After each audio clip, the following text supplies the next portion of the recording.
Hello and welcome to another episode of Boundless Body Radio. I'm your host, Casey Ruff, and today we have another amazing guest to introduce to you now.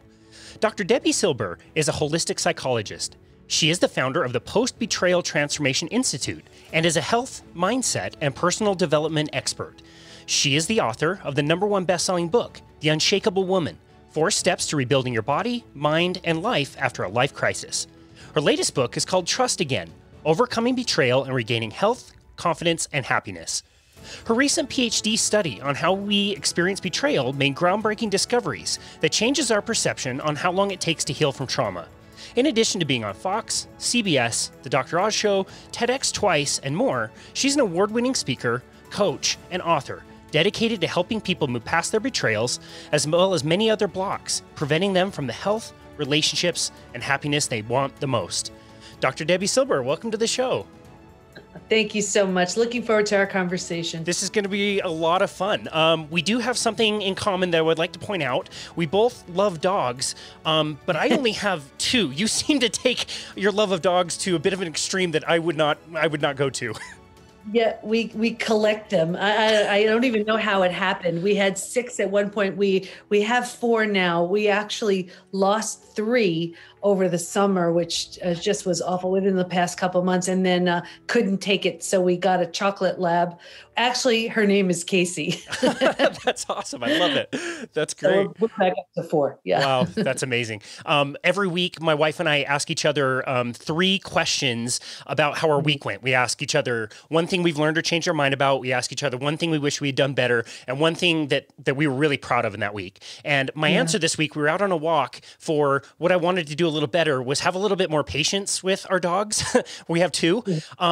And by the time we got home, we found out that one of them had peed all over the place. One of them had thrown up all over the place. And so it was like already like 30 minutes after acknowledging that I should be more patient with my dogs, like I'm ready to give them away. So I hear you. And actually 2 of our dogs one is going to be 19. Wow. The 3 we lost were younger. So we still have our 19-year-old and a 13-year-old. And all we do all day is clean up after those 2. They don't even know they're doing it.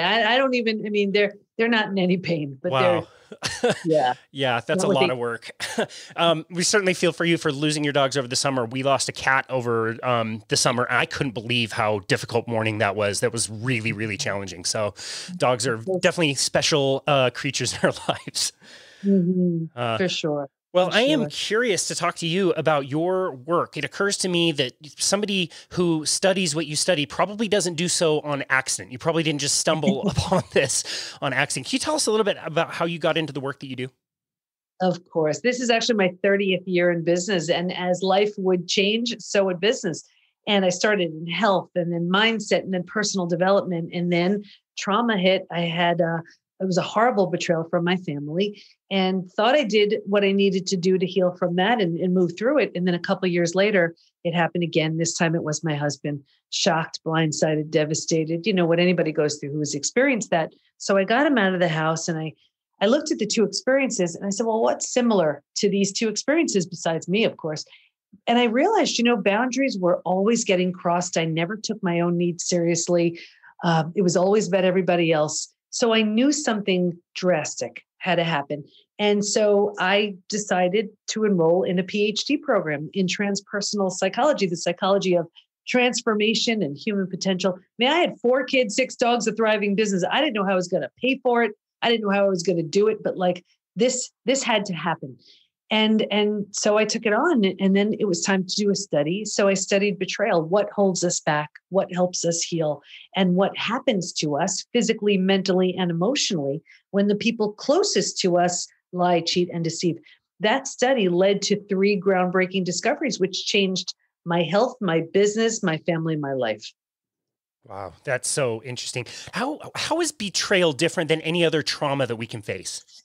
Yeah, that was actually one of the discoveries. Originally, I was studying betrayal and post-traumatic growth. And for those who aren't familiar with that, post-traumatic growth is, if you can imagine kind of an upside of trauma, how your trauma, whatever it is, whether it's, death of a loved one, disease, devastation of some kind, leaves you with a new awareness, perspective, insight that you didn't have.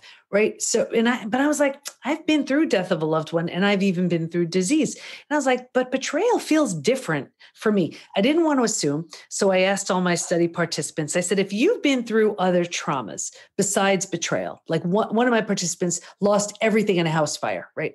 Does it feel different for you? Hands down, unanimously. They said, oh my gosh, it's so different. And here's why.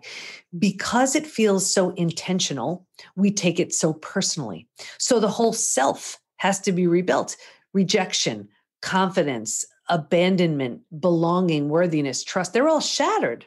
So it didn't quite feel like post-traumatic growth. It felt like post-traumatic growth plus rebuilding the self. So I coined a new term, post-betrayal transformation. So the complete and total rebuild of your life and yourself after an experience with betrayal leaves you with this space called post-betrayal transformation.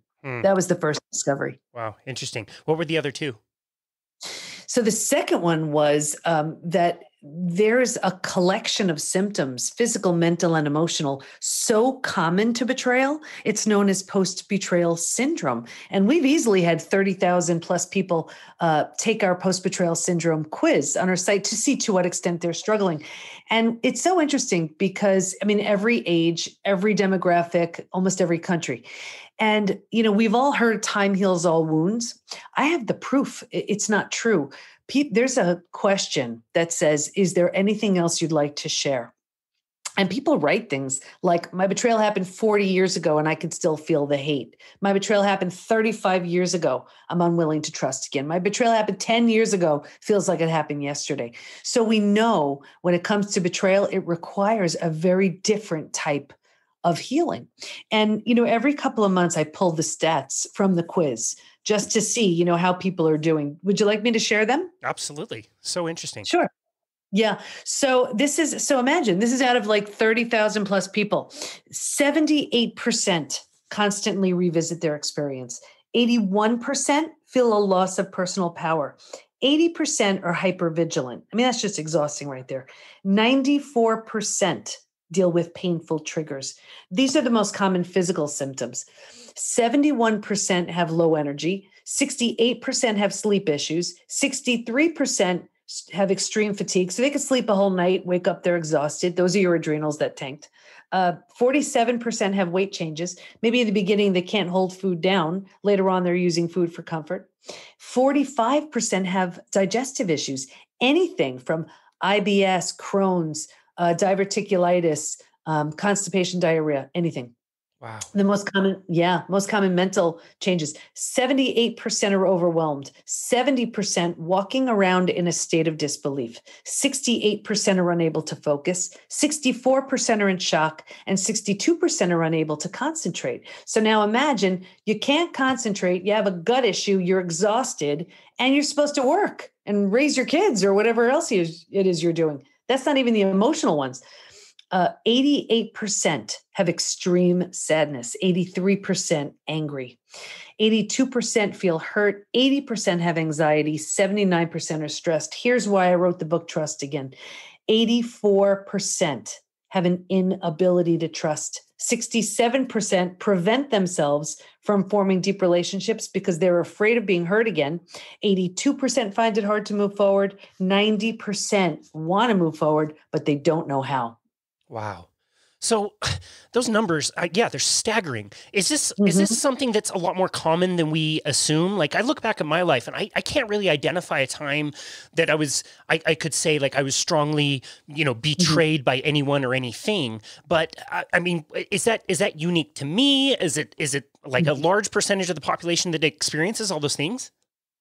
Unfortunately, it's very common. And it doesn't have to be, when you think betrayal, usually people think just partner, but it's really, there are so many different types. There's a family member, a partner, a friend, a coworker, someone in a position of authority, self-betrayal. I mean, self-betrayal is huge too, but that doesn't mean that everybody has experienced betrayal. And it could be like it doesn't have to be the one big, massive, earth-shattering betrayal. It could also be that we call death by a thousand cuts betrayal, where someone is repeatedly doing, lying or whatever it is they're doing. So it takes on so many forms, but no, not everybody has been betrayed. And you're one of the lucky ones. Wow.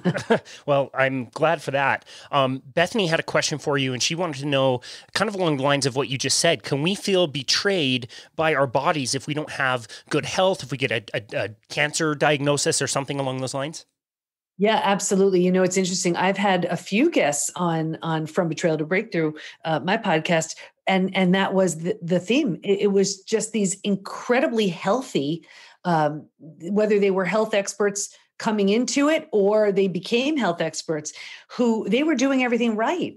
And then they got some, illness, condition, disease, and they did feel like their bodies have betrayed them. There's so much to it though. So while we can look at it that way, so often I also see that there is, your biggest crisis reveals your greatest gift. I have seen it so often where like the person who is flat broke finally had the incentive to create that business that they wanted to, and then it took off, or that person who was, knocking on death's door with a mystery illness, figured out a roadmap and healed, and now they teach everybody to do the same. Even in my scenario, think about it, the most important people in my life all betrayed me, and I had a very powerful story.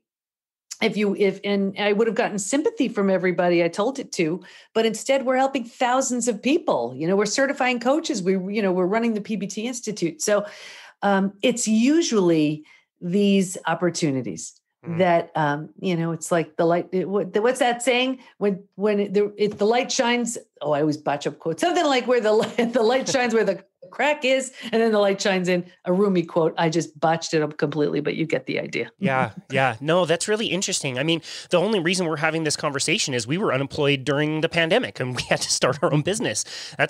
We wouldn't be having this conversation without that. So I'm curious to know what is different about somebody who looks at those challenges and sees them as an obstacle to overcome versus having it like break them down further. Yeah, it is so common to have an obstacle break somebody down. And the truth is, and I didn't even get to the third discovery, that's so common to the third discovery was, while we can stay stuck for years, decades, a lifetime, and so many of us do, if we're going to fully heal, we're going to move through 5 now proven predictable stages. And we even know what happens at every stage and how to move from one stage to the next. But what you're describing is so common and typical to stage 3, which is where people land and stay. And, and I'm happy to go through the stages so you see it clearly. But you get a tremendous amount of small self benefits from your story and from everything you get from it.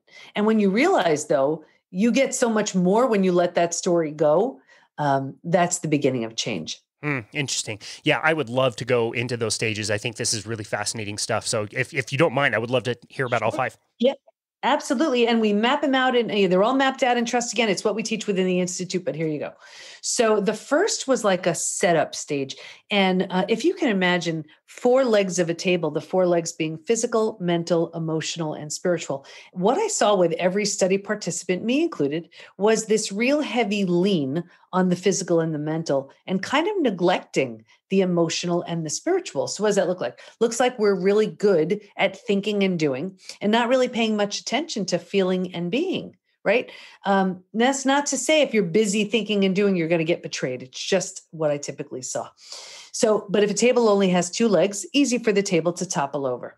And that's us. Stage 2. This is by far the scariest of all of the stages. And this is shock. This is D-Day, Discovery Day.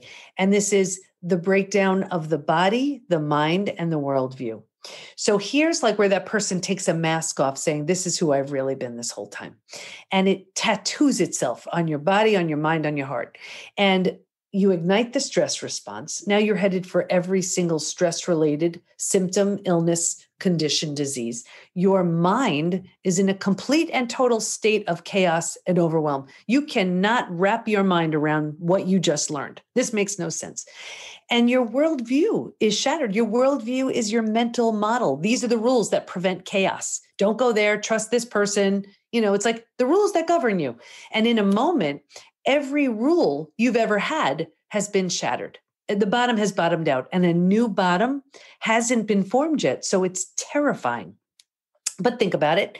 If you were walking down the street and the bottom were to suddenly bottom out on you, what would you do? You'd grab hold of anything and everything you could to stay safe and stay alive. And that's stage 3. Survival instincts emerge. It's the most practical of all of the stages. If you can't help me, get out of my way. How do I survive this experience? Who can I trust? Where do I go? How do I feed my kids? It's like that practical. Here's the trap though. Because once you figured out how to survive, because it feels so much better than the shock and trauma of where you just came from, you're like, okay, all right, we got this. And you have no idea there's a stage 4 and stage 5. So you think this is the end of the road. I better figure out a way to make this work. So you start planting roots here. You're not supposed to, but you don't know that. And 4 things happen. The first thing is you start getting those small self benefits. You get your story. You get to be right. You get a target for your anger. You get someone to blame. You get sympathy from everybody you tell your story to. You don't have to figure out who to trust again. Can I trust you? Should I trust you? Forget it. I'm not trusting anybody. So you start planting some deeper roots here because you're here longer than you're supposed to be. Now your mind starts doing things like, maybe you're not all that great. Maybe you deserved it. Maybe this, maybe that. So you start planting deeper roots.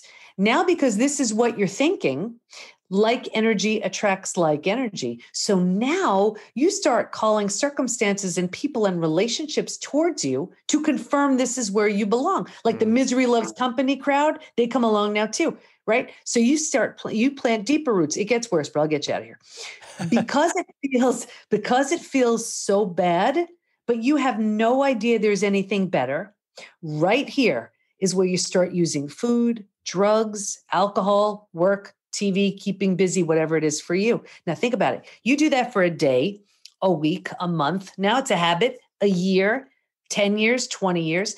And Casey, I can see someone 20 years out and say, that emotional eating you're doing, or that drinking you're doing, or that numbing in front of the TV you're doing, do you think that has anything to do with your betrayal? And they would look at me like I'm crazy. And they would say, it happened 20 years ago. But you see, all they did was put themselves in stage 3 and lock themselves in that stage. That makes sense? Yeah, absolutely. I mean, my ego loves stage 3 because if I'm disassembling my idea of what I think I am, or I feel like the ground is falling out underneath me with all of the things that I thought were true or right or special about myself, if all of that's going away, then it makes perfect sense that my ego would love stage 3. I'm going to hang out here for a long time. Exactly. And that's why most people land and stay right there. So, but here's the thing.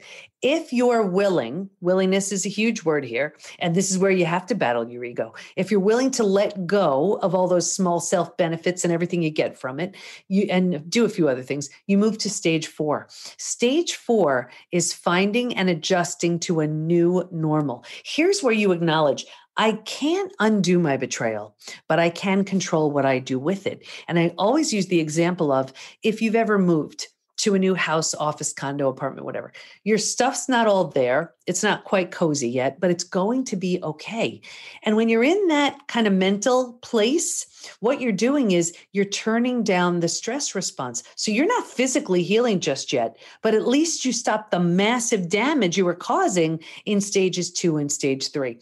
What's so interesting about stage 4 also is if you were to move, you don't take everything with you. You don't take all the things that don't represent who you want to be the minute you step foot in your new space. And what I found was if your friends weren't there for you, you don't take them with you. Right here is where you've outgrown them. And people say to me all the time, what the heck? I've had these friends 10, 20, 30 years. Is it me? Yes, it is. You're going a transformation and they can't keep up or you don't want them in your life anymore. Totally common, totally normal. So when you settle into this space and you're making it cozy, you're making it, mentally your home, you move into the fifth most beautiful stage. And this is healing, rebirth, and a new worldview. The body starts to heal, self-love, self-care, eating well, exercise. You didn't have the bandwidth for that earlier. Now you do. Your mind is healing. You're making new rules. You're making new boundaries based on what you see so clearly now. And you have a new worldview based on your entire experience. And the four legs of the table, in the beginning, it was just all about the physical and the mental. By this point, we're solidly grounded because we're focused on the emotional and the spiritual too. Those are the 5 stages. Wow. And that 5th stage, that seems like that you would have to be super mindful going into that stage to be able to create what you wanted from life at that point. Is that right? Yeah, it's very, starting in stage 3 is very action oriented, as far as like, how can I survive this? Stage 4 is really action oriented about sort of like, what do I need to heal? And stage 5, you're creating a new identity. You're like, now it's getting fun. And see, here's the thing too, betrayal lends itself to creating an entirely new identity. You leave behind all that doesn't serve, and you take the parts you love, because everything got leveled. And rebuilding is always a choice, whether you rebuild yourself totally and completely and move on. And that's what I did with my family. Or if the situation lends itself, if you're willing, if you want to, you rebuild something entirely new based on new rules, new everything with the person who hurt you. And that's what I did with my husband. As 2 totally different people. Not long ago, we married each other again, new rings, new vows, new dress, and our 4 kids as our bridal party.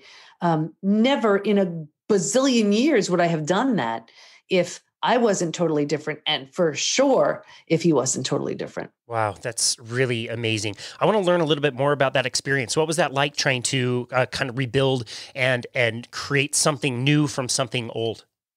Yeah, it's brutal. Not gonna lie, hardest thing I've ever done. It's forgiving and walking away. And rebuilding and walking away, which I had done with my family. I mean, I thought that was challenging. Forgiving and rebuilding something with the person who hurt you was, I mean, talk about your ego.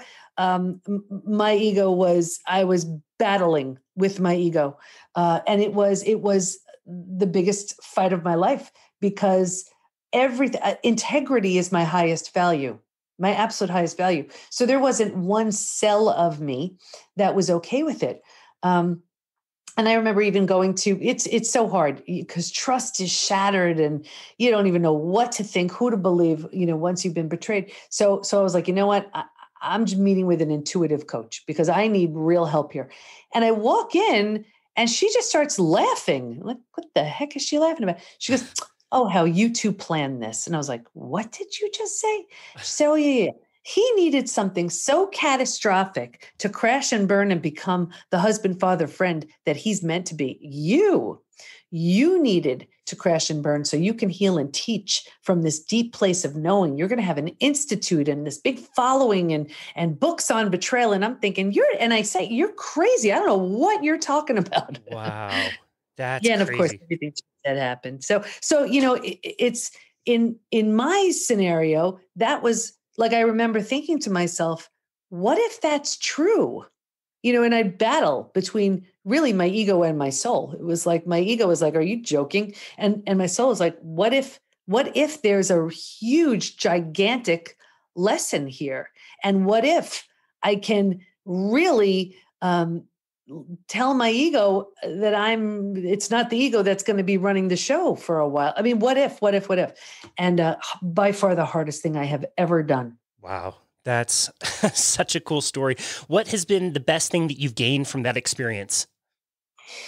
I had no idea I had it in me to forgive at this level. I just didn't. I mean, I was the person who judged when I heard someone else's story.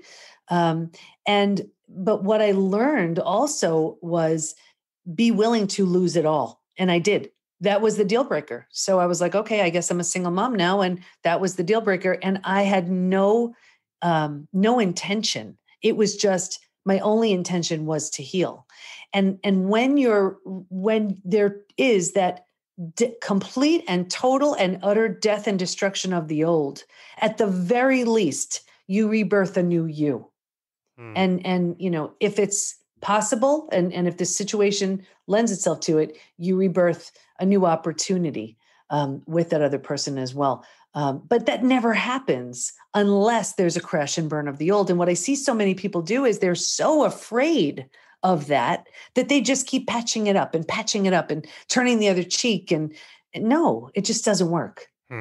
Wow, that's such a great story, and so amazing that you would be so upfront about it and vulnerable with it, because I mean, that's difficult to face, like you said, for the ego. That's really quite the challenge. I want to go back to the kind of stage 3, and I want to ask, like, why? What's the difference between somebody that moves past stage 3 and goes to 4 or 5 versus somebody who stays stuck? And it sounds like time isn't even a factor. It could be last month, or it could be 50 years ago. What can help get people out of the stage 3? Yeah, it's such a great question. And, it's interesting because people ask me that all the time. How much time does it take? Time has nothing to do with it.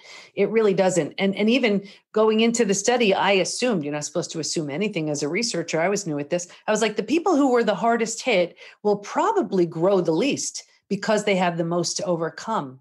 That wasn't it at all. It was the people who were just willing to face their demons, slay their dragons, and just not stop. They blew the doors off of people who were numbing, avoiding, distracting, people who refused to give up their story, or the people who were just so desperately clinging on to the relationship at all costs. And when I say all costs, it's their own health, because there were 3 groups in the study who didn't heal. The one group where the betrayer had no consequences, I only saw 2 things: a further deterioration of that relationship. And the second thing was that group was by far the most physically sick. Your body can't handle that. Your heart can't handle that. Wow. That's so interesting. Why is self-love and self-help and like examining our past and embracing these things, why is it so challenging? Why would we rather numb for 20, 30, 40 years without just facing what's already there and the pain that's already there? Yeah. This is going to sound so silly, but this is the reality. We don't like being uncomfortable. And we would rather numb, avoid, distract, to temporarily put it at bay than deal with it. And it reminds me of, like, if you've ever cleaned like a room, like a really messy room, a garage. Let's take a garage, for example. You think it's not, but let's say it's a big old mess, and you think it's not vying for your attention, but it is. You avoid that thing at all costs. And if you have to go in, you grab what you need to grab and you're out of there, right? And then there's that one day where you're like, that's it. I'm going in. And think about what happens. You roll your sleeves up, you have all your garbage bags, whatever it is, and you start making piles. You donate this, toss this, fix this, right? And if you think about it, it's actually a bigger mess than before you got to it. But then you donate, you toss, you bring stuff to fix, whatever, and you put back what's left. Think about what happens next. You are standing there, your hands on your hips. You're like, look at me, right? You want to invite people over. Look at my garage. It looks so beautiful. The only way you felt that way and you got to that place was because you dove in. You can't feel that sense of accomplishment, of pride, of empowerment unless you dive in and do the work. And that's why when we just avoid and numb and distract, it follows you around like a shadow and you never have that feeling. But we look at it like we'd rather have that. I have a saying I've been saying with clients for 30 years, and it applies to everything. You ready? It's going to apply to exactly what we're talking about. Perfect. Okay. Easy now, hard later. Hard now, easy later. Take your pick. It's going to be one of those 2, right? Think about it. I love it.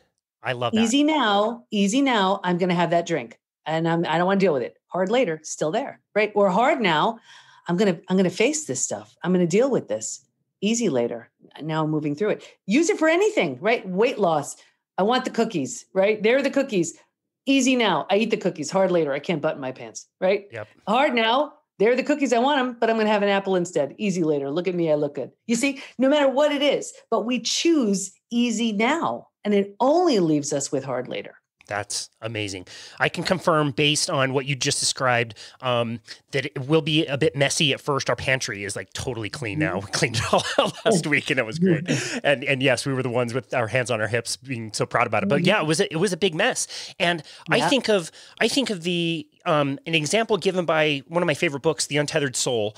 And it talks about like the guy who has a thorn on his side. And so he tries to cover it up and he will do anything to avoid like facing the problem. And he goes through all these crazy mental gymnastics. It's a really great story. And it just makes the point, like go back to like, you could have just taken the thorn out to begin with and it would have started to heal. Yet we go through all these major things and all the hiding and everything to not avoid feeling a little bit of pain. That's it. We don't like being uncomfortable. It's just so true in so many ways of life. We can keep everything 72 degrees. We can take substances. We can eat whatever soft foods we can come in encounter with in the world. And like, it's cool that we've, created amazing lives for ourselves. But you're right. We also have become extremely unresilient and not able to face uncomfortable things. It's crazy.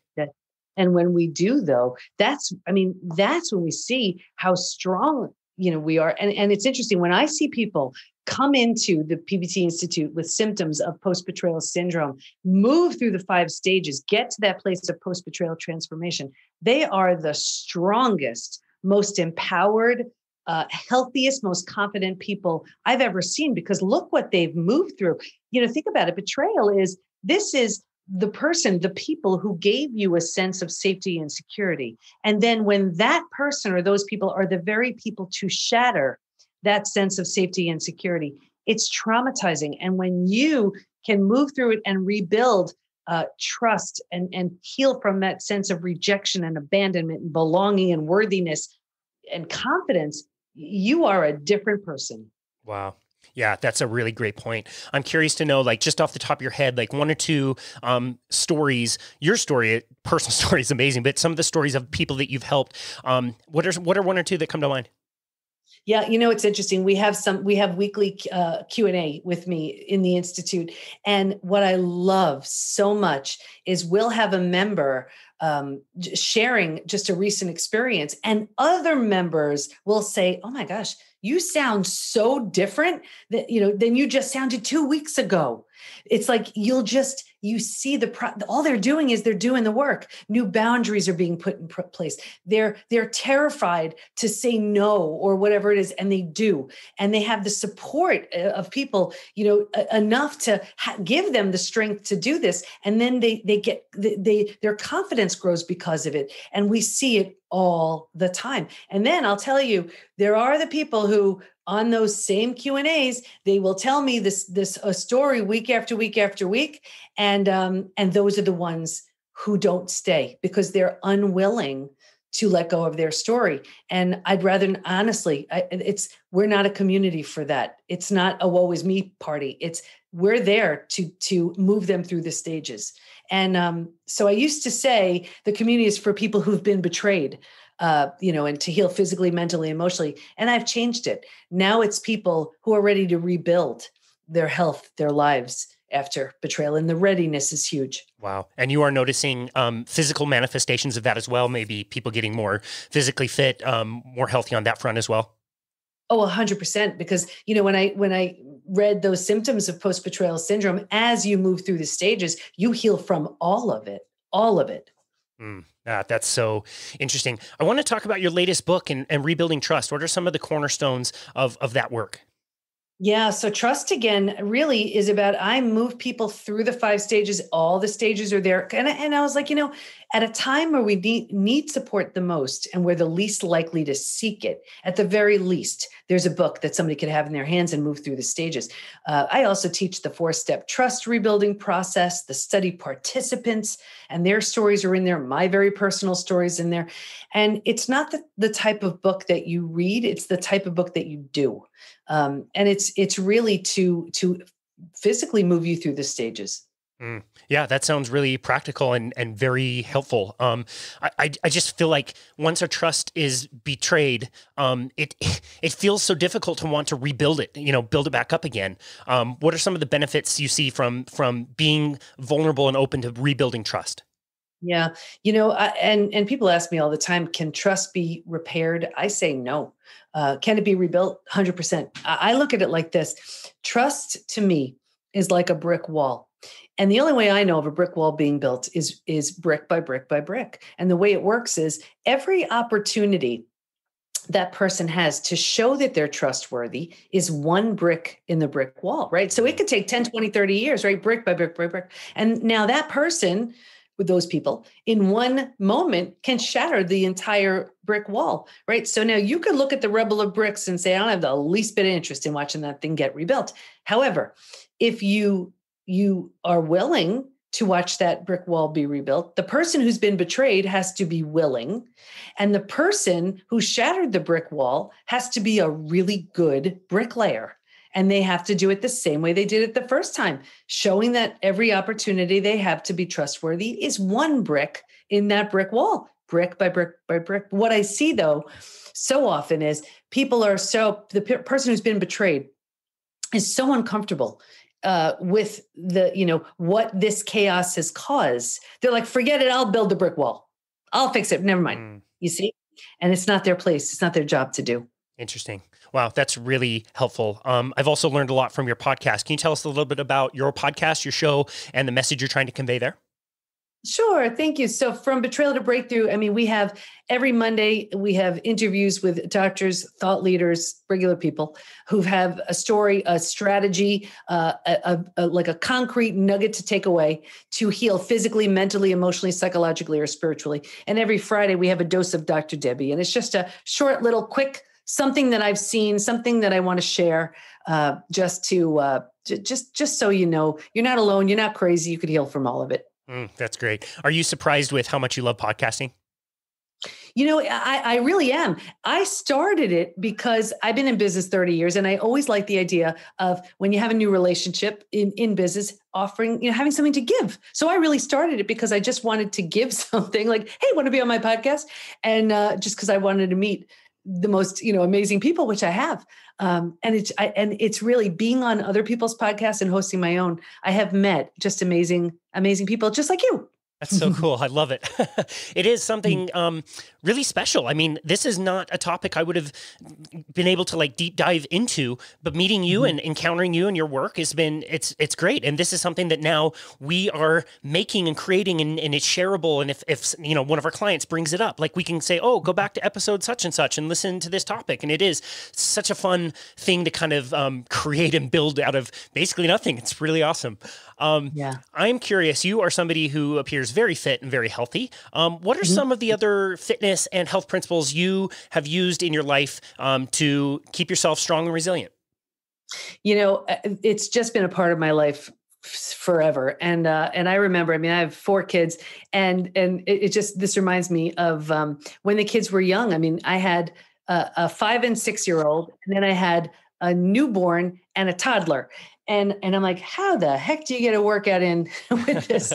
So I remember having a double jogger, putting my toddler in a backpack and a newborn in one of those baby Bjorn, I don't know what they call them today, snuggly things. And I became known as the fit mom who wears all those kids. It's in the neighborhood. And it's just part of it. Especially, it's like you look at it in the morning, right? If you don't get your workout in, some people end of day, that's wonderful. I don't have the energy, but it's a way to sort of set the day and the tone and give yourself a little bit of self-care, because once the day starts, so many other tasks and chores and obligations. And if you're not on your own list, or if fitness isn't on your list, or if it's later in the day, it's the first thing to get knocked off. and then you don't feel well, and it affects everybody. So, I used to think it was selfish, and I learned it's self-preservation. Yeah, I totally agree. It's like the whole oxygen mask thing, right? Like you want to make sure you're putting your own on. You're not going to be able to serve anybody if you're unfit or unwell. So yeah, I love that. I love making your own health and fitness a priority, even if you're lugging around 6 dogs and 4 kids that you wear. The dogs stayed home. The dogs didn't come on our little walks. That's funny. That's great. What's one thing that you are really excited for the future? The PBT Institute is slowly getting known as like how there's AA for alcohol, there's the PBT Institute for betrayal. My greatest wish, of course, if we could prevent it, best case scenario, but just for people to know there's a place to come and do some healing quickly if they just go all in. And they have people watching, they have their families and kids watching them. And this doesn't have to be a repeat cycle for themselves and future generations. They can heal it once and for all. So my greatest wish is really for them to know this exists. They can heal and just be better for the people they love. Wow. I love that. That just makes me think of, the gift that gives to any children, kids around the house or whatever. If the parents are taking care of themselves, those kids must grow up in a far better environment. Is that right? Oh, exactly. I'll tell you, it's like a brand new family. We're all the same people, but we're not. And we're having so much fun now. And my 4 kids are best friends, and it's like they've been through war together, so there's something about, they saw mom crash and burn, but they saw mom rise. And I think that's important. And everybody does it their own way, but it teaches them, life is going to have some stuff that's really painful, really uncomfortable. How do you deal? How do you cope? And because it's going to happen to them. And I feel like they're so much more well-equipped because of what they've seen in me. That's incredible. I love that. Along those lines, what is something you're really grateful for right now? I'm grateful for love. I'm grateful for forgiveness. I'm grateful for opportunities that you never know it when they happen. The most painful things that happen to reveal your greatest gifts. Just grateful for all the lessons. What a great answer. I love that. This has been such a fun conversation. I've learned a lot from you digging into this stuff. What is one simple thing you would like to leave the listener with from this conversation that they can take and apply in their lives? Yeah. I'm going to say this because I see it all the time. If you have to say this a million times to yourself, it's worth it. Even though it happened to you, it's not about you. It's not about you. Your job is just to heal physically, mentally, and emotionally, period. And then see what happens. But your job is to heal. It's not about you. That's amazing. I love that. I actually just thought of another question I'd like to ask for somebody like me who maybe hasn't experienced a strong, betrayal in their life. Is there anything that people can do to get out ahead of it before something like that happens?